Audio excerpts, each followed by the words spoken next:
জন্য স্বার্থপর এই দুনিয়া, বড় স্বার্থপর। হয় কারো জন্য থামে না, কারো কথা অপেক্ষা করে না।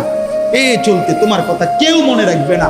তুমি যদি নষ্ট হয়ে যাও, তুমি যদি কবরে আযাব হয়, তোমার যদি জাহান্নামের আগুন তোমারে পুড়তে হয়, আল্লাহর কসম বন্ধু, তোমার পতন তুমি করে দিলা, নিজেরে নষ্ট তুমি করে দিলা।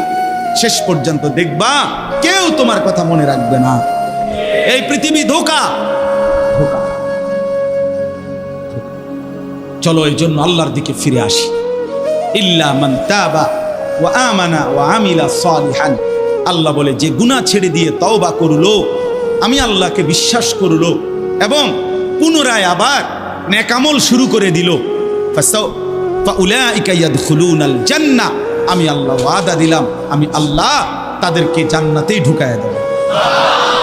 ওয়ালা ইউজলামুনা শাইআ, কোনো জুলুম করা হবে না এক বিন্দু। অর্থাৎ পেছনের গুনার জন্য আমি লজ্জা দেব না, বরং তওবা করার কারণে, ফিরে আসার কারণে, নতুন করে আবার নামাজ সেজদা বন্দিগি পাক পবিত্র জীবন চলার কারণে এখন থেকে নিয়ে বাকি জিন্দেগির আমলের বরকতে জান্নাত দিয়ে দেব। এই জন্য প্রিয় সন্তান, প্রিয় কিশোর,